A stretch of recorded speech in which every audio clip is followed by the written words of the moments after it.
Welcome back to another episode of Behavioral Threat Analysis Center Beyond the Bulletin. I'm your host, Dr. Kristin Schneider, and I'm here with my co-host, Pete Lapp. I'm Pete. Nice to see you again. We're in the same room once again, which is, it's always a treat. And it's very cool we can actually get into the same room together to do this. I really look forward to these. It is, and this is a very special West Coast edition of our podcast. Yep. We are, in fact, at DSI West at an Insider Threat Here conference. we are with the acronyms. Oh, yeah. Welcome, everyone. The Defense Strategies Institute. And we are at their March conference in Monterey, California. And we are here with some of our incredible guests. We've got quite a few episodes planned for this week that we're going to record while we're out here, because we've got some of the best and brightest minds in the insider threat world, and we're going to take advantage of that. We're going to record a couple of episodes while we're out here this week. Whether they want to or not, they're going to be hijacked into a room with us and these speakers and microphones and like sit down and have a conversation. Let's just have a talk. We've had some very, very kind people agree to spend some time with Pete and I out here working on this today. And in fact, we've got our very first guest here with us, Dr. Deanna Caputo. Dr. Caputo is the MITRE Corporation's chief scientist for insider threat capabilities and a senior principal behavioral psychologist. We're going to talk a little bit about what exactly that means. Dr. Caputo is an internationally recognized expert in insider threat and has 25 years of experience designing, conducting, and analyzing research with human participants using experimental, quantitative, and qualitative analyses.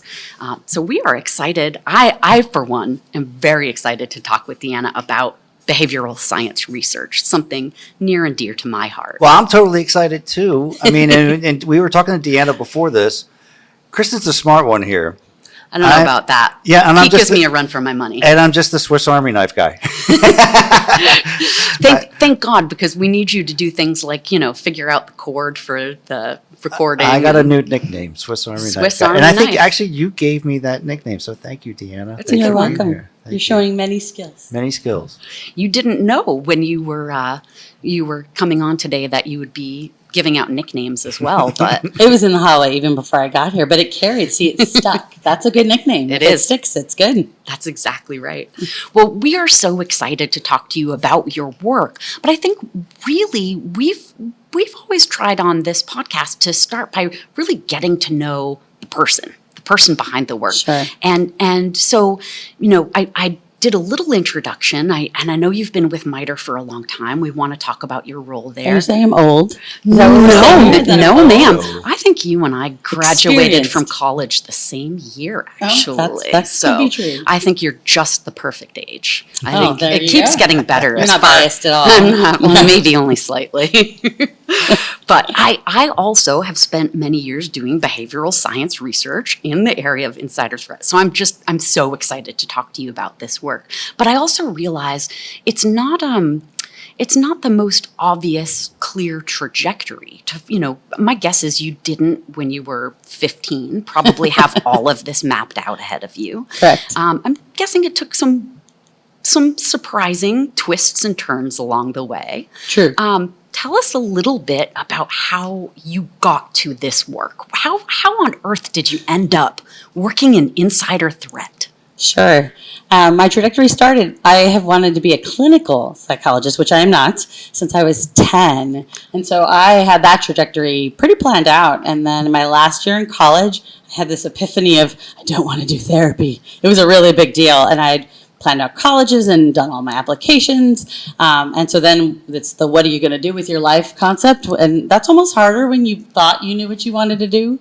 And so I kind of thought back to all the classes I had taken in psychology. So I still wanted to be a psychologist, but my affinity was more towards the social influence and social psychology. And those were the courses where I could help the greater population of people if I moved outside of clinical issues and talked about like everyday people problems and worked towards solutions for those problems. And so I pivoted at the last minute and I still got into grad school, shockingly. So I'm a straight througher.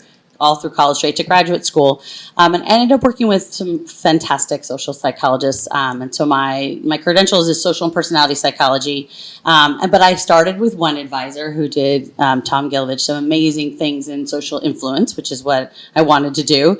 And then I met Dave Dunning, and Dr. Dunning did things that were more practical, like police lineups and eyewitness IDs. And I was lured to the practicality of those things, right? Not understanding something just to understand it, but understanding it so that we could change something about how we're doing things and make the world a better place. I know that sounds kitsch, but that was sort of the lure to more applied research, which kind of meant leaving academia, because academia doesn't they do more now, but back then I would say it was really unusual to do that applied work. And Dave Dunning did both that and other classic social psychology, so I'd have to do that and to stay in that world.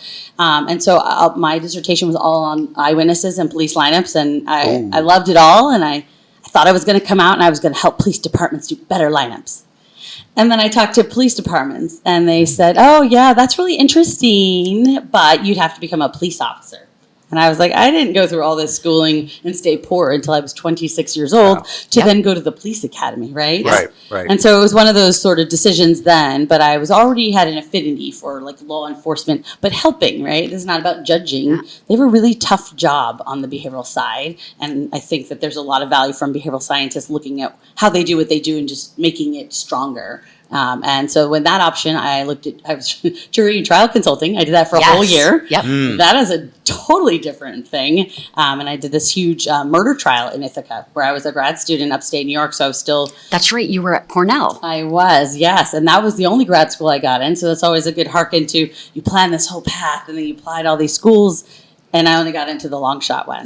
So Cornell was my long shot school. It's amazing. Deanna, it's really strange. That was my experience as well. That's why I got to go to Duke. They were the only ones who wanted me. Right. And you're like, okay, well, this is a meant to be concept. Yep. It's sometimes I mean, especially for graduate school, it's really about the match, the personality to the program, because they are really very different. They are. And I was waitlisted too, so I didn't even automatically get in. So you probably got in right away. I was even waitlisted. But then when you interview with them, that's when they see your match, right? So then I had an interview and the sync. And it sounds like you found your place there. Correct, exactly. But they give you an opportunity to find your place, which I like, which means I started with one advisor and I was able to move without drama or issues and do what I was enjoying the most, right? Which was experiments with students and things like that. And so it was a fabulous experience, but I learned a lot and thought I was going to take it to the real world. And then the world starts, and we know that the world is different than what you often expect it to be. But lots of goodness. And then I got recruited by the intelligence community at a conference. And so that's actually how I got to DC. Interesting. So I was doing the jury and trial consulting, which was fascinating, but I was waiting for the processing and clearances. Yes. And then the HR department at DIA was frozen.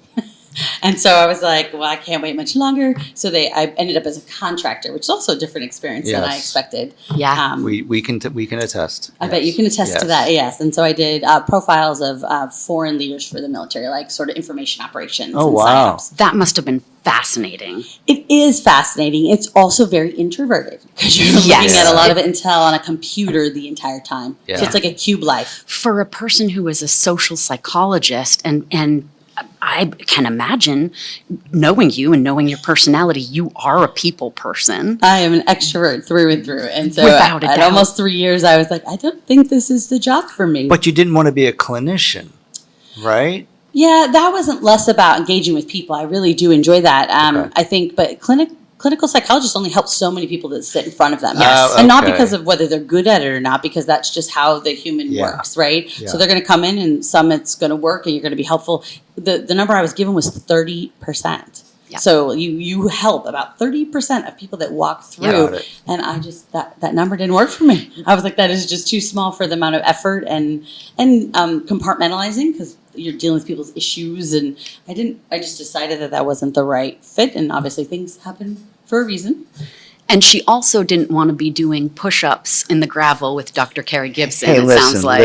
listen. You haven't lived until you've done push-ups and flutter kicks and gravel dirt at places. But so you went to this conference and there was like a help wanted desk, like a desk of recruiters that were there from the intelligence community. I was at the American Psychology and Law Society conference. Yes. And I met two really renowned clinicians in the community. One said, "You're not a clinician, we're not interested." That was fascinating. Oh, Here wow. I am. Woo-hoo. And then the other said, "Come meet me in DC and let's talk about all the kinds of things that you could do," and was almost enamored in having and recognizing that social psychologists are different. I'm a Yeah. research psychologist, Yes. but the summary would be we measure attitudes, intentions, and behaviors, and then we try to change attitudes, intentions, and behaviors, which is very different than the kind of recruitment and the clinical approaches. And so it's just a different perspective that person thought would be an added value to the kind of work that they were doing in the intelligence community, which isn't exactly what I ended up doing, but it was a great way to learn enough to be willing to say yes. How do you take a job where they can't tell you exactly what you're going to do? Yeah, that's got to be, that was not my career path. I mean, I kind of knew what an FBI agent did, Right. so I thought. Yes. But like, there are jobs in the community, intelligence community, where you just don't know, and we'll tell you once you get in. Correct. What we do, but what we do is classified, so we can't really tell you. That's hard. Look at that leap of faith you did. It was intriguing though. So they went with the intrigue enough to say, what do I have to lose, right? I was still young, and if it didn't work out, then I was... Try something else. I was in a city center, right? DC's a lot of jobs in the area. So Yeah. I think it was an experiment of its own, right? Coming down. And like I said, the 3 years worked out okay. It was really interesting. I learned a lot about intel and the military and a lot of things that helped me do what I do now. Yeah. But I also learned that sitting in front of a cube, looking information as a social and actually, most social psychologists aren't very social, just so you know. I find it's really true. I'm the worst representative of that because I am, but a lot of them are not. And everyone's like, you're a social psychologist, but you're not very social.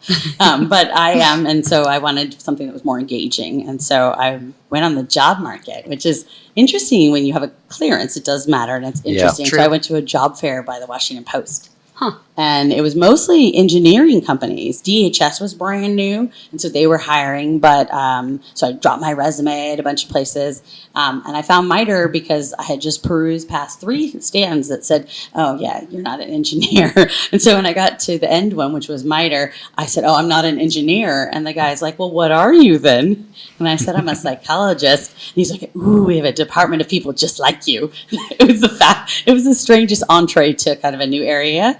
But I was hired in 2 weeks. It was probably it was really fast for a hire, but I had the right tickets, right? You had your clearance already. Yeah, so that was all taken care of, and so it was a great opportunity. And then it'll be 19 years in August. It makes me feel old saying that out loud, but every year is a little different because I get different problems. Seasoned. We're experienced. Yep. We give it fancy titles, but really you are. And I do think that experience makes everything I do from then on just better and better. I get better at it, and it's been great. So I have a question about MITRE. MITRE is an FFRDC, but what does that, right? No, I'm wrong? See? The government funds FFRDCs, federally funded research and development centers, but MITRE operates FFRDCs. So we are selected and you compete to operate, and MITRE operates 6 FFRDCs, which is a lot, and that's the only thing MITRE does. That's probably different than some of the other FFRDC operators that do that and other things. MITRE only operates FFRDC, so it's a not-for-profit as well, which is, I do think, a really important part. Yeah. I tell people when they interview, like what I like is that I get to tell the government what they need to hear. It may not be what they want to hear, but because the for-profit means that I can tell them even if they're not happy about it, they can fire you in the same sense of, I guess they could pick a different FFRDC operator, but it's not the same for-profit as, one of the for-profit companies, and you're telling the government they take the contract away. Like the consequence is greater, right, for our DIB than the way MITRE is situated. But it's a nice, sweet spot. Well, and as a researcher, that's actually really important, right? I mean, I think our listeners may not, if they're not in this world doing this work, may not understand the implications of that. Correct. I mean, to have the freedom to really speak the truth of your research findings is incredibly important. Good research only goes so far if you can't accurately share what you have It's learned. a privilege. I think of it as a privilege, and I'm grateful for that. So we get paid better than government, but not as good as the DIB across the street. So there's everyone chooses what they value most. We value the mission, and so there's a salary hit for that too. But it's worth it to do exactly what you said, which is you get to work more, ensure that you have impact from the things that you do. Yeah. And so I'm super proud of that, and I've built a great team of behavioral scientists and MITRE systems engineering. So, we're carving out and bringing other, multidisciplinary areas. And so I've hired teams and teams and teams of behavioral scientists, and it's bringing them to this problem space is super valuable, pulling them out of academia or wooing them to not go into academia, because we need different perspectives out here too. Well, and you said one of my favorite words, multidisciplinary. Yes. My goodness, that's so important. I mean, Pete and I have radically different backgrounds, but we work on a team and we work cases together, right? Right. And the way our team works, we have at least 5 different people working each case, each with a different background. Right. You've been on the side of trying to build a team, Correct. right? Trying to figure out who are those essential components. Who are some of the people you brought into, the types of people you brought into your interdisciplinary So we still have to work with a lot with the engineers that are at MITRE. So we have lots of engineers, data scientists, and cyber scientists. So the first team I built was a human behavior and cybersecurity capability. That was the first capability I built for MITRE, cool. which is bringing those behavioral scientists to the table with the data and cyber scientists to make the things that we were learning about cyber better and usable, like usable security. So it's not usability like GUI, what things look like. It's how the user is going to interact. And I heard a speaker here say something like, our software engineers, like they do all the red team testing, but they aren't the user.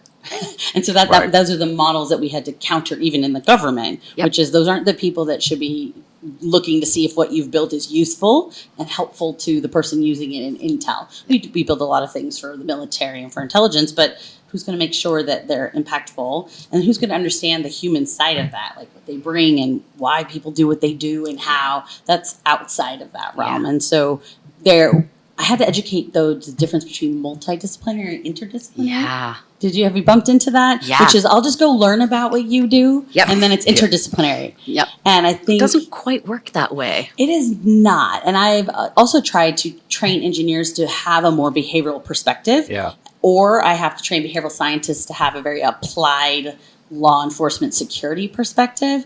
And I would say training the behavioral scientist is easier than the other way. Probably. Like engineers are super brilliant and they're wedded, but it's the unicorn that's really good at the human stuff, to be honest, right? The image of them walking at their feet, like that's kind of true.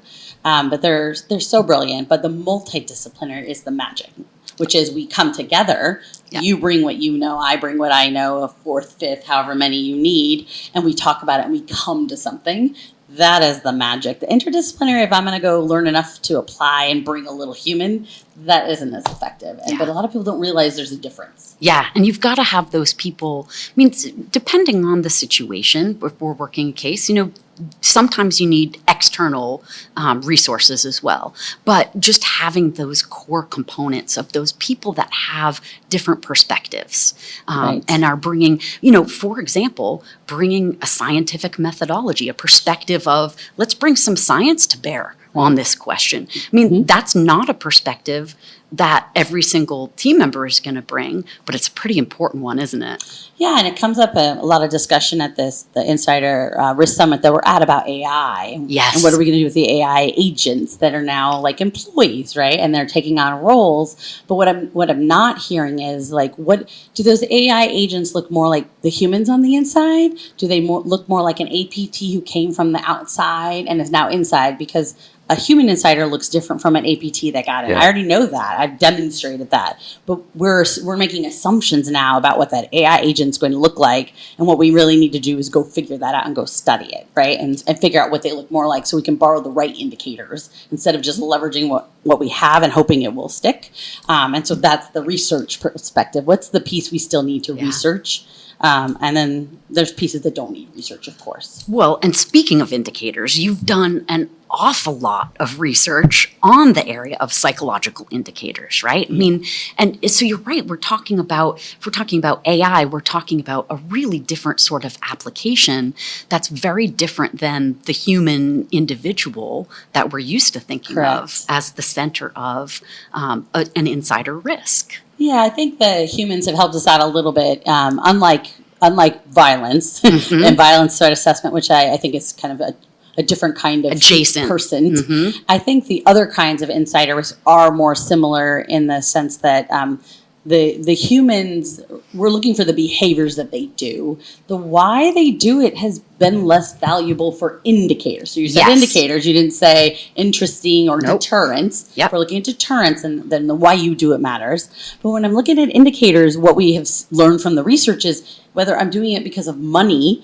or ideology doesn't seem to change how I do it. And what we're going to detect is the how. So I actually don't have to worry about, for detections and indicators, why you're doing it. I get to worry about what you do and what you do that shows me that there's a risk there, or that you're a potential risk, of course, because this is, people are not clear. It's not obvious, right? And same with that. And that's probably similar to the violence. But otherwise, though, the type, and whether you're doing unauthorized disclosure, which is taking stuff that's not yours, or sabotaging something, that doesn't seem to look a lot different until we get to the behaviors. Right. It's interesting when you talk about AI, because first of all, I'm scared to death of it. You should be, probably. Terrified of it, and we have a conversation. The next conversation we have is with some technical folks that have a lot of background on this, and I wonder from the clinical perspective if, Kristin, you've had an experience where seeing patients, they've run to put in their symptoms in some AI and spit out some kind of diagnosis that you all would be doing as psychologists, but that the computer's doing, and you're like, that's not quite. Do you remember when WebMD first became a thing and people could start looking up their own symptoms? The number of patients who began self-diagnosing things was just really exponential. And I think AI is just going to increase that as well. I'm confident that AI is not going to take away the jobs of psychologists and psychiatrists. Nah. I am worried about threat managers and investigators, but I don't think I think you all are safe. I would recommend not using AI as your therapist. I mean, there's some really good reasons not to. There's some really good research showing the negative consequences, especially for young people, where it recommends things or supports something that you're planning to do. Yes. Like suicidality and things, and just says, maybe you should do that. Yeah. It actually says that. Really? That's really what we want our youth especially to be talking to. Well, it's designed to be encouraging, right? Which is really wonderful in certain situations. And in other situations, it has really dire consequences. Suicidality being a great example. But we haven't done this in a structured research way, but we have gone to the AI and said, like, how would you be a spy? Tell me what you would do. It's not that smart, if that helps you out. So I don't think we're going to have more insiders because they go to AI and say, tell me how to be bad. I do think if they're more specific, like how do I go do this specific activity on my computer, that they're going to get some help. But I think a lot of that help has already been out there if they wanted to do it. If you wanted to use encrypted email, you can go learn how to do that. So I think those obfuscation, even on cyber and stuff, they could get. It might just be more sophisticated now. Well, think about, the case studies of the notable spies that are become public because of an arrest. You'll get the stories told of this person, that person. Others that may want to follow down that road or are following down that road could learn some. Well, I'm like Ames. I'm not going to go buy and replace all of my drapes in my entire house and tell my friend who works at the CIA that I'm doing that, way beyond my affordability. So you're going to be able to learn things from the public disclosure of cases, but I don't think that's fundamentally an issue, frankly. And AI, none of us really know. We don't really know what AI is not the future; it's the present. And we don't really know where we're going with this. maybe I'll need some psychological help after this. I could use some therapy after this AI conversation. walk. Yeah, thank you. We have designed an experiment, so we do lots of different experiments to build cyber user activity monitoring indicators, and maybe some of your coming attendees will reference stuff like that. Yep. But there are experiments to figure out how an insider would use AI to be more evasive in order to get around current detectors and indicators. And so we'll see who wants to fund that, but we have already built sort of a proposal around what we need to learn. Yeah. And we need to learn with real humans. So this isn't the AI agent being the employee, but other human employees deciding they want to be an insider and them getting advice on how to do it, or just using AI to execute some of the behaviors. We don't know how they're going to do that. And we also don't know that we wouldn't see it or how we would see it. And so that's where the experiments with real employees in the real work environments is the benefit. We kind of skip the why it's interesting and get right to the if we're going to do it with the AI, we'll have different groups do the same task, and one group will use AI, one group won't use AI, and we'll look for legitimate differences between those groups, and that's where science comes in, and we can use the experimental method. And that's where MITRE would come in, and maybe we'll do That is the do kind of that. experiment we would Wow. do, and we have done those for other cyber indicators, but that's exactly Interesting. Yeah, when you change your intent as a human, your behavior naturally changes. So that was one of the first things I got to kind of showcase about psychology, non-clinical, was that you can learn things. I can have you do one thing with your intent is bad, and someone else do the same thing with a different intent. And actually, how they do it on a computer is different. And so we're leveraging that to differentiate risk factors from different employees. You haven't done anything bad, but that's the proactive, when you hear that proactive risk, Yeah. it's supposed to be risk factors, not I've done something bad factors. That's a threat. They've already posed that threat. It's already happened. Yeah, and so we have some of those designed for AI. We just have to get the funding to execute them. But I think that's how we're going to learn the most and stop guessing. We're going to be actually really able to see how employees do that and watch them. Again, employees never get in trouble for any of these kind of experiments. We're really good at that part, which is really important, is that you use employees for experiments. And I don't mean use and abuse. I mean, you have them do their jobs, and you protect them from any consequences from that, right? We're here to learn. And that is the important part. I think it's interesting that when we talk about the use case studies, the Hansons and the Ameses of the world, and I think once they're identified as prime suspects, that investigation part is not all that hard. It's the gray area, the in-between, this concerning behavior that could be this, could be that, it could be nothing. That's where I think, we deal with a lot of the gray area. You probably deal a lot of the gray area in your work at MITRE. Absolutely. That's where I think it's a really, really tough.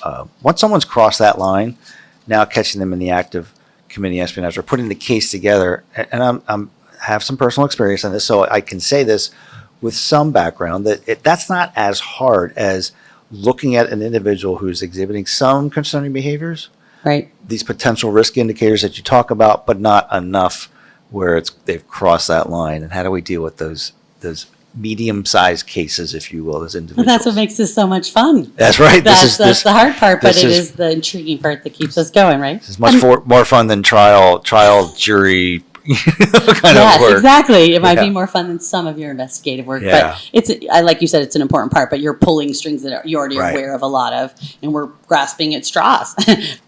So one of the things that we've been talking about, psychological indicators, is fascinating and really challenging, I think, because there are so many different types of insider threat, right? There are so many different risks. There's so many different potential problematic behaviors. The risk indicators for those, there may be some overlap, right? But there's going to be different indicators for different types of problems that people might have, I would imagine. Correct. And I think that the research takes away from the chasing the last bad guy approach. I mean, Yeah. that's Yes. essentially how I got here. I failed my first MITRE task, truly. I was supposed to build indicators about a past case. But what I realized is that they were asking me to build indicators, and those are going to create a lot of false positives. So this is where we get into a little bit of the geekiness of each indicator alone has a false positive rate where Right, you're wrong. right. Because these are risky. They're not obvious they haven't done the bad thing. But when you have a lot of single ones, what we really need are sets of indicators. When the employee does A, B, and F in a short window of time, our risk is higher, and we're more concerned, because that lowers the false positive rate of doing it one by one. Great point. That isn't how we started. That's not how this approach was. It was a very law enforcement approach, without the expertise of knowing that the humans, we can learn from them without having known bad. Like, we don't have to wait until we have 100 cases to learn things. We can do some of those experiments that I mentioned to see how your behavior changes with your intent, or with your use of a different tool. How do you do things differently? So I think psychology brings a lot to insider threat, both the clinical, but I also think it brings a lot of that non-clinical to get at better PRIs, potential risk indicators. And the word potential is important because they're proactive. They're before something bad has happened, right? Everyone, left of boom, like you hear all the different versions. We got a box full of cliches. We do. Correct. Yeah. What we really want to do is manage risk, right? Yeah. It's still risk management. And so our goal is to figure out, you have insider threat programs, and that's a lot of the people that are here at the Insider Symposium and the Summit. But the goal is to figure out what they should be looking at every day. You're right. Where should they focus their attention? And that's not the easiest task. I think they have a really hard task, and we have a lot to learn still to help them, but we're at it. We're excited about it. Well, you mentioned that the why doesn't matter so much for understanding those or recognizing those indicators. Where it begins to matter more is the mitigation, right? And the why can be radically different for people. You gave a talk this morning, and one of the things that I was really fascinated by, you mentioned loneliness. Loneliness as a potential motivator for some of these types of insider threats. Not probably what people think of. First off, especially if we're talking unauthorized disclosure, espionage, people probably think financial motivation, right? Right. Why would you leak information when you're lonely? Right. But it just doesn't seem intuitive, but it is. And it certainly can be. And there's a really significant portion of the population that struggles with this. Post-COVID particularly, I think people have consistently reported feeling more disconnected from each other and from other people. And we know that's a fundamental human need. Right. But what kind of an impact could something like that have in insider risk? But if we detected only loneliness, we'd have a whole lot of false positives. Right? If you detected loneliness by itself, you would be overpopulated, right? You might have a couple of those lonely people that might do the wrong thing, and you're going to have the rest of the lonely people that would never do the wrong thing. Yeah. And so that is a good example of where you need a set. You need something around it besides it by itself that you need to correlate as that risk factor. Otherwise, or I guess it would have to be certain types of loneliness if that was even possible. Or I think a good example of something we explored was organizational loyalty. So we had a lot of insider risk programs asked, because I'm the behavioral scientist. I want to know org commitment. I want you to build me an indicator that tells me if my employees are committed to me for my program. And I was like, okay, that makes sense. And so we diving into the science, and we're looking at past espionage cases and other research we've done. And what we see is it's two-way. And so we've redefined that, and we're going to be putting out a paper, like a peer-reviewed publication, just so that people can get that concept. But it's bi-directional loyalty. What you need to know is how loyal is that person to your company or the government. But what you also need to know is how loyal they perceive the organization is to them. To them, yeah. Because our past spies particularly are very clear that they didn't think their organizations were loyal to them anymore. And then in the science, they had this third piece, which I think actually will resonate really well, both with the psychologist and investigator, was people don't like to feel stuck. Right? And so, right, they don't have a choice in their environment. That stuck feeling makes them make poor choices. It leads to, young people who can't get out of their situation just deciding to go bad and be bad. But in this environment, stuck doesn't have to be because of the organization, though. You could be stuck because your spouse can't move, right? It doesn't mean that the org has caused it. But when you have low loyalty, where I don't feel so loyal, I don't think they're as loyal to me, and I'm kind of stuck here, that is a recipe for disaster, or it's a recipe for risk, to be honest. So that's not to be dramatic, but we can measure that. And so we've been working on measures of bidirectional loyalty, but not as a detector. So that's the interesting part. So it's actually the opposite of what everyone would expect from us, but as a deterrent. Because you can do a better job of like heat mapping low bidirectional loyalty and then just boosting it. So it'll be really fun to put out something that says, don't detect someone not doing good. Detect that it's off and go do something about it. Like go boost that. Act. Go show them that you're loyal to them. And there are easy ways to do that for orgs. And so that'll be kind of a different approach than our normal detectors, which are negative risks. Right? That's a positive message, right? I mean, that's just, there's an action you can take that moves this person back on a positive pathway versus a negative pathway. Yeah, and it's hard to do individually. It's better collectively. True. And so it'd be more like managers could either help report that, or you can do self-report, which came up, for example, today with climate surveys. One of the speakers brought up, like, that they get climate survey data. I would argue that most people in that room that weren't inside threat programs never have access to climate survey data, but they should. Yeah. And these bidirectional loyalty questions could be on that climate survey, and you would get it back, anonymized, non-attribution, but you would see probably pockets that are high or low, less than individuals. And there's some goodness in that, and that makes HR more comfortable working with security people when we're not always looking at individuals yet, right? We're focused on sort of collective happy, unhappy, high loyalty, low, and we're doing things that are more the group. It does make them like the programs better and feel like we're not targeting people. Well, it's a different way of conceptualizing risk too, and understanding where that risk is coming from. It's not just sitting within the individual,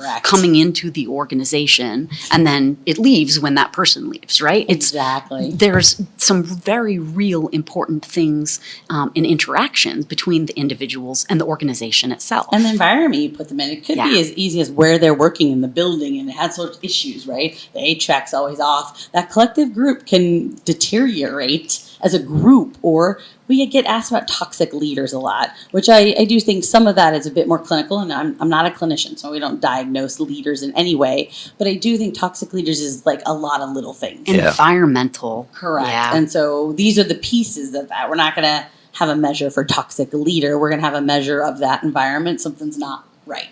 But to that point, do you think like Ames, Hansen, all the Snowden, all of the classic poster people for espionage, if they had a positive work environment and they felt it, do you think they would not have committed espionage, or would it have mattered? I don't think it would have mattered based on the for ones those you folks. mentioned. They were committed. Ones. Yeah. Yeah, but we're taking a slice at it. It's kind of like the Swiss cheese. Yeah. Like we're building something for one group, but I do not think any of these are going to block all types, right? But the ones you mentioned, I don't think this would have made a difference. But for others, it would. That could be contemplating and maybe going down that pathway and thinking, but the folks that are really hardcore, no, I'm going to commit espionage and unauthorized disclosure because of this reason, no matter how well I'm treated. This probably affects recruitment as well. So I think these individuals, I don't think it would have changed the hardcore ones, the particular ones that you mentioned, but it does make people easier to recruit as well. So these sort of softer things, or leadership and loyalty.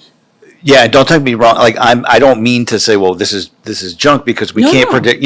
I'm just kind of putting in perspective of wondering if it would have prevented them, but it's still important. It can help the majority of the workforce. I mean, it help our cultures that we create at our own work environments, I think. No, I think you're pointing out a really important thing, which is there's no panacea. There's no silver bullet for all of them. So I didn't read that as bad at all. I think it was a great question. And the ones you gave, I'm like, nope. But other ones, yes. But that's the answer, right? There's not going to be one set of indicators that stops them all. And so we have to say that out loud. Like, we have to continue to build a variety of options in those layers and hope we get lucky, right? And that we blocked one thing that was the reason or the opportunity to recruit. So I agree with you. I think some people are defensive that way. Like, you don't like my one idea, but it's not going to fix everybody. So we have to think of the different types. Yeah. I get one great question per podcast, and that's pretty much it. That's my one. No. I'm sure there's many. You're right. It comes back to that heterogeneity, right? You don't, I mean, some insiders come in with the intent to cause harm. Some come in with really good intentions of being a great employee, and something happens along the way. We have unintentional insiders who are careless or sloppy, right? And so all of these different motivations are going to have different indicators, different things that we're going to see ahead of time, and different potential strategies for trying to intercept that person. Yeah, that's what makes this a hard problem, which keeps it interesting. But that's what makes it difficult, is that we're not gonna find the thing and it's done. We're gonna find the thing that's helps this one category of insiders, and we're gonna take that, and then we'll move forward and hope for more. But it's not gonna be solved. Well, behind the keyboard is a human being. Right. And that human being, I mean, that's insider threat, and to encapsulate it, there's a human being behind that computer that has stressors and predispositions and all these different things, grievances that are maladaptive organization. All these things are impacting that person behind the keyboard that's going to do something good or bad. And that's why we're never going to be out of a job, I think. No, and there's also no profile. So No. I'll be Right. I'll be the first to say that there's clinical profiles, and then there's other profiles. Sure. Yeah. There's no profile for this. If it was that, it'd be nice. That would be very nice. But it's Wouldn't just that not. be easy? It would be. and simple? It'd be easier even. Yeah. But it's just not there. Or we're all really not smart. And I find that the number of people in that room right now, there's a lot of smart people in there, and new profiles coming Right. out. So we're just going to have to remember that and Yeah. hope and build right off the things that people are doing, but not assume it's going to fix it. No panacea here. Yeah. Well, and you talked about that a little bit. You did a presentation earlier today, talked about some of your research. And one of the things that I've found most fascinating about it is that there isn't this profile that emerges. You know, we keep going back to the data. We have to, right? To say what is, not just in a single case study, but what is the data? What are the patterns that we can see here? And I think just as important, what patterns don't we see? I love it when I can talk about what we didn't see. Right? What people expect you to see. I'm Yeah. like, there was nothing there. Yeah, it turns out we've got people of all ages, all races. We've got different genders. We've got people. Well, gender, I will say. It's the Sorry, one- guys. They're mostly guys. It's the one place where demographics hold up. One Can I place tell you where- about that one woman who committed espionage? I one know, time? but that was the exception and not the norm. I It want is to like, say. what's it, 13%? Correct. Maybe It's it's very very small. small. I know that in serial killers. I get it. I know. But you're right. All the demographics, there's a lot of variability. Yeah. It doesn't mean, though, in the future, what we're advocating for is that we are collecting and creating data sets Yeah. now. And that's where we'll find patterns. There's still no Yes. profile. Yeah. But I do think we can find better patterns. Yes. But you have to do it. You have to start it, and you have to keep doing it. Yep. That's how we're going to get ahead. And that's what we were talking about, is creating a data set Yeah. where we're putting all that known bad data and letting it aggregate. But you got to be patient, which Yep. nobody's patient. Right? No one is. We don't have that They wanted anymore. the answers in the 1 year version, but that's not where you're going to see the magic. And there is no magic, as we mean, but it won't reveal itself until you keep adding more data, and then you'll see stuff. But you're right, it is about behavioral profiles, not about demographic profiles. It's not about looking at someone saying, I can see from looking at you, you fall into this group. It's more, except for potentially the male issue. Yeah, thanks. Well, You right speak back on at behalf ya. of all men. Thank you. But the behavioral profiles, that's a different thing. Yeah, but it's kind of good. I think it's a good outcome that it's not on demographics. I think that's safer for companies. Yeah. I think it's safer for government and the employees in there. Yeah. I mean, if it was there, we would still make use of it. I think the fact that hasn't shown promise or need is a good thing. I think it in the actually long is, run, too. Yeah. destigmatizes security, right? Yeah. And it gives them the opportunity to show that they're looking at behaviors, right? Yeah. And that they're not profiling anyways, but also demographically profiling or by race or anything like that, because there's no data to support that. Right. And that, I think that ends up in the good. And also good news, there is a lot to support the idea that there are behavioral indicators, right? Yes. The behavior, the actual individual behavior is Right. what it's all about, right? Yes. Understanding that the way that a person responds to an environment can tell you something about what's going on with them and about how they might respond to the next situation. Yes, exactly. And so I think those are the behaviors that we're creating good indicators, but then you have to detect them. And this is a challenge that people don't talk enough about. Actually see them. Yeah. We'll actually be allowed to record whatever you're supposed to see, though. Yeah. So these programs are, told, like, what if I can give you a good indicator, but what if it's not something easy for you to detect without talking to them? Right. Well, we don't talk to our employees. Security is supposed to be like this, from a distance, Yep. Non-touch kind of thing, and as it should be. But sometimes you have to talk to humans to learn things. So we're always trying to find observable measures of those behavioral things, and that is hard. So we do have some things where we have a good indicator, but we don't know how to see it without engaging an employee. And so those we'll just keep working at until we can find that. But that's okay. We're still closer than we were. I'm wondering if you can think of any creative examples of that, of behaviors that might be maybe not the first and obvious thing. I mean, sometimes we think first of these sort of egregious behaviors, right? And we certainly have those. Yeah. Everyone who logs onto a government computer gets a reminder that their communications are being monitored, and what you're doing on this computer is not anonymous, right? Can be tracked back to you, and yet still, we nonetheless still have people make really terrible choices of things to do on their government computers that they should not be doing, right? Some of those are pretty easy to recognize and say, well, this is obviously not okay to be doing this on your work computer, or maybe anywhere. But you'd think it'd be especially obvious, to not do it on your work computer. Sure. But most of the time, it's not that in your face. The behaviors, the kind of concerning behaviors that we're talking about, are not always necessarily problematic in and of themselves. They're not. Right? They're risk factors. I mean, essentially risk factors. My favorite one is probably what we refer to as psychological financial strain. And so the indicator is how much you care about your debt. It's not about the debt itself. Oh, we have interesting. substantial data. We have piles of cases of people for very small amounts of money doing the wrong thing in industry and government. $1,000, $5,000. Like we sit back and be like, you would put your livelihood and your freedom at risk for $5,000. Mm-hmm. But there are people that having any debt makes you a bad person. Right. And we don't know the why they got that way, but there's a lot of people that fret over any debt level. And then we all know people have a lot of debt and they just don't care. And not in a bad way. They pay their minimums, but that concept of having a large amount of debt or even paying the interest on that, they don't care. They don't understand finances and interest. Either way, they're not stressed enough that you'd be able to recruit them or that they would decide to put their livelihood at risk.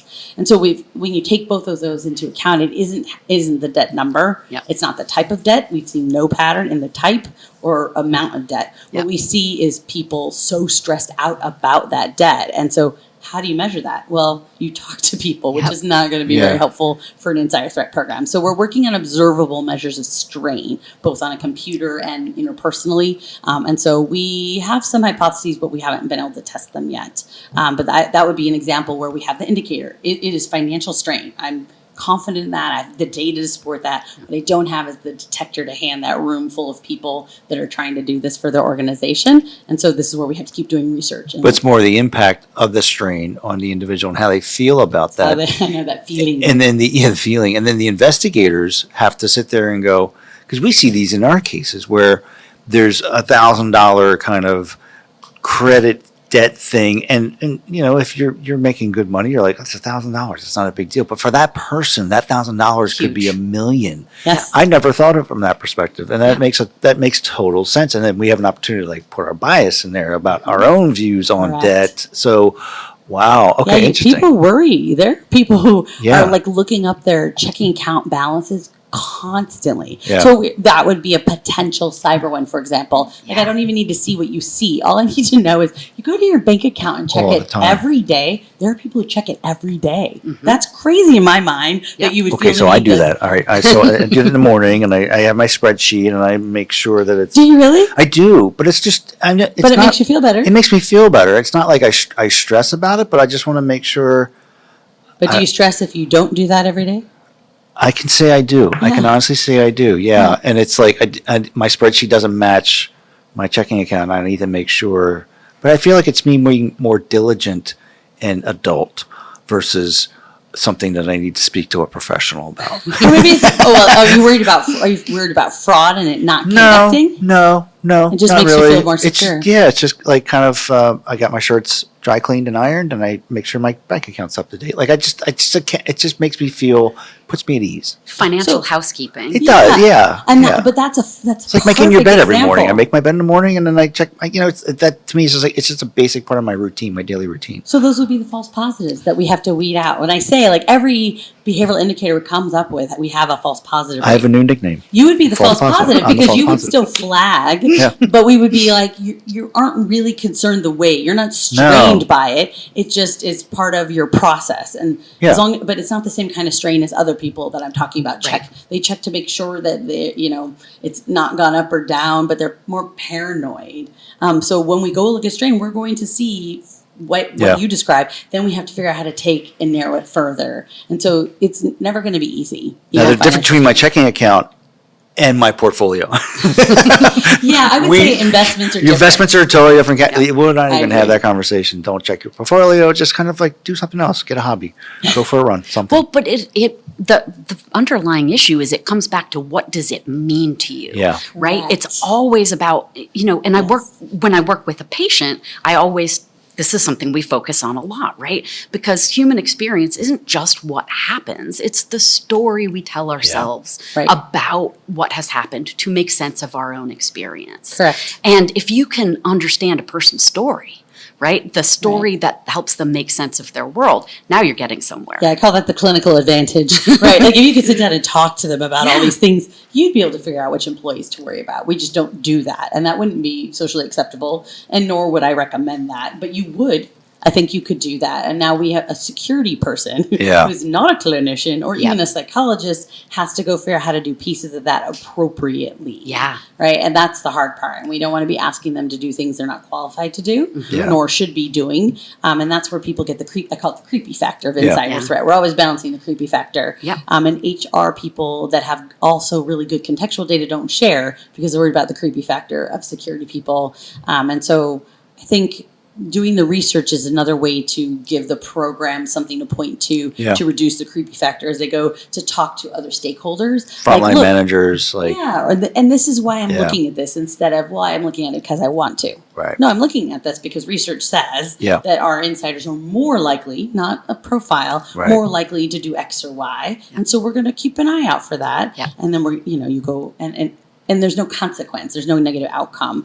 But pointing to research does make the other people in an organization more comfortable. And I think that's fair.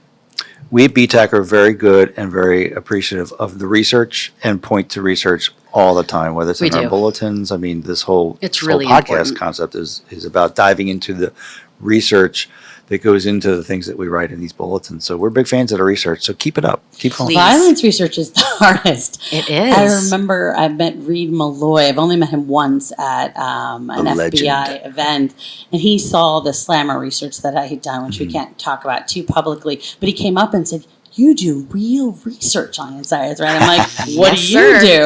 you do? But I can expose people, right, to money. I can expose you to, I can try to recruit you over LinkedIn and try to see how you respond and whether you report and how I can learn from the people that report to get everyone else to report without harm. Yes. You cannot expose people to violence in an experiment to see what they're going to do. So it's harder to study. Not these days. No.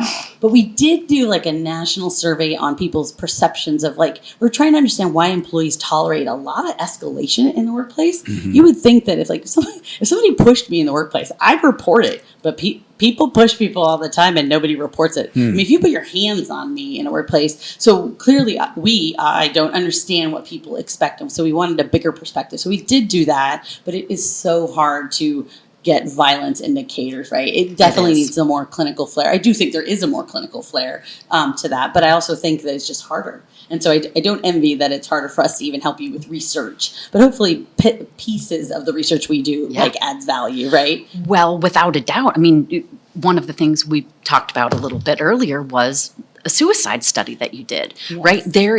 Suicide is one of these really challenging domains to work within, whether as a clinician or as a researcher. It can have a lot of overlap with targeted violence. We know it's a risk factor for other forms of targeted violence. And of course, we're concerned about suicide just as an insider threat. If we're trying to protect our employees, our most important people, suicide is a very real risk to our most important asset, our people. Right. You've done some interesting research on suicide. Opportunistic. So I take opportunistic all the time. Like if I see a data set that I think we could use, then I go hunt down funding. And so suicide, yes, I was working with a government agency, and we were there building something else, like a different kind of research, and they were talking about suicide, and they said something like, we've had 30, 40 I was like, you have that many cases of suicide, but this program also has full key logging data. And I knew that part because I was using that kind of data for some of our other research. It's one of the best partners I've ever had was sharing their insider threat data so that we can, quote, research something new and really advance it as much as we can. You have to have good data, and they have good data. And I said, if I could get funding, can I come back and use that data? And it turned out there were 45. We were able to, and there were probably more, but we were able to identify 45. And then they had years of data back. Some were up from 3 to 8 years of data where we could see patterns then. If you have 45 people, what can user activity monitoring data see, which is one data source for insider threat programs. And so we were able to, but unfortunately, as you know, because you saw the results, there wasn't much. Yeah. And so I remember giving the news because I was very bummed to not have something valuable to give back to that program lead. And his response was you have to say that out loud. And I was, what are you talking about? And his answer was you need to tell people that this is I'm not the primary point person for this. And that helps him because they look at the insider threat programs and they just added suicide to their mission without even thinking about are you the best place? Yeah. But you have all this data, but that doesn't mean the data they have is the good data. The Or good helpful. data is humans. Yes. Probably that I would have guessed, but I was hopeful we still find some cyber ones, right? Because it's automated, it's expedient to use cyber data, but there really wasn't. And sometimes that's how research works. But what we built was how they can help when an alert on that potential suicide comes quickly with the data they have. But we didn't produce great indicators for them, but we gave a better answer, which is you should not be the lead indicator, right? But you can be the support, and here's things to help you. Well, and that's the thing with research. We don't figure it all out at once. We do a study, we get a little piece of information, and then we create a mosaic with it, right? Absolutely. We do another study and we replicate or we don't, and then we begin to build a picture that helps us to understand a phenomenon. Well, I think it's interesting from a non-researcher perspective. You look at what the BAU did originally with the serial killers, the original 33 study. Yeah. But they were the known knowns. Yep. They weren't the known unknowns, right? So, and then you had the Slammer where they interview all the different folks arrested for espionage. You all are focusing on areas where it's a much greater pool in areas of unknowns, but on a much more general basis that aren't specific with just the known knowns. It's a really interesting concept, and I definitely applaud you and what you're doing at MITRE in broadening that for the insider threat community. That's awesome. We're trying, and we're open to ideas. So I love these events because I talk to program leads and I say, what are you seeing right now? So I can figure out which ones we can study, right? Not everything can be studied, but we want to take our shot at it and build those pieces. I love the mosaic. I'm not an artist. You must be an artist in some way because those are the people that think like that. What a segue. What a segue into our... It's a pretty good segue. I think Pete has a good question for you. What do you do to unwind? What is your go-to hobby? Do you write? How do you get away from the day to day out and make you, what's your whole person treatment to get you to feel better? You sing? I've been singing since I was 10. This is a microphone. You love surprises. Tell us more. What kind of singing do you do? Come on. Yeah, I sing in a show choir. So a little dancing because I'm not a dancer. A lot of singing since I was little. Everywhere I've moved, I've always been in a choir. It's like my oasis. If you're a runner, you get it. It kind of takes your mind off of it. You can't sing and use your whole body and think of everything else just like a runner does. So it is the gift And you can sing You have- anywhere. You if have you to need be fully present. Can we find any of your recordings on YouTube or anything? Probably not. No, Oh, I darn. just it's for me, but it's for others. I do solos, and it's a Awesome. great experience. So, good question. All right. We tried to get Deanna to sing. Come on, next time, Deanna, you're going to have to sing a little bit. Maybe next time. We'll I'll have do a heads up. duet. We'll I'll do be a duet. prepared. We'll do a If duet. the There two you of go. you would do a duet, I would very much be here for We that. need to practice. Yeah. Okay. We'll do some research on whether that can actually. A little research, Yes. a little practice. I love it. Preparation Next is so time, good. Deanna, come back with a song for us. Okay. Okay. Well, thank you so much. We've taken too much of your time already. We hope you enjoy the rest of the conference, and it was great to getting to know you better as a person, but also your research and all of your interesting things that you've done with MITRE and the job fair at the intelligence community way back when. Well, and thank you for the work that you do. Yeah. It's hard work. It's really important work. It informs the work that we do. Yep. And just on behalf of the community, thank you for it, because it's really, really incredibly important. It helps to move us all forward, I think. Oh, well, thank you for having me and having interest in that and helping promote the research, and not for promotion's sake, but so that everybody listening realizes that we don't have it all, but what we do have you should use, and then share what you need so that we can start doing the research that programs need if they think there's something specific, kind of like that org commitment turned into bidirectional loyalty. That all started with a comment, which is, I heard, can you build something like that? Yeah. And then we can go look and see if that's a behavior that we can do more on. I mean, I do have the best team in the world, so I have to shout out to my behavioral scientists and data scientists back at MITRE that work Insider Threat. They've decided to only work Insider Threat, so I have a totally dedicated team of really smart people that are going to execute all this awesome stuff that we're doing. So I'm super proud and privileged, and so I want to thank them as well. But thank you for having me and being interested in it. It's less exciting than some of the investigations and things. I don't think it gets that kind of visibility, but we think it's exciting And as researchers. Really important. Yeah, we Really, thank your really team too, because I think they're going to be new podcast guest audience members. They're going to be fans now because of your taking the time out to be on our show. So thank you so I much. hope so. Well, I hope the rest of your exciting interviews go well, and I will return to listening to interesting people give talks. Thank you, Dr. Caputo. Have a great Thanks, day. Deanna. Well, that was episode 6 is done, and what a great guest Deanna was. I knew it was going to be fun to talk to her. I am a little bit of a dork about behavioral science A research. little, Nobody's a little. quite as excited as I am about it, but hopefully maybe I kind of rub off a little, maybe my enthusiasm rubs off on her audience.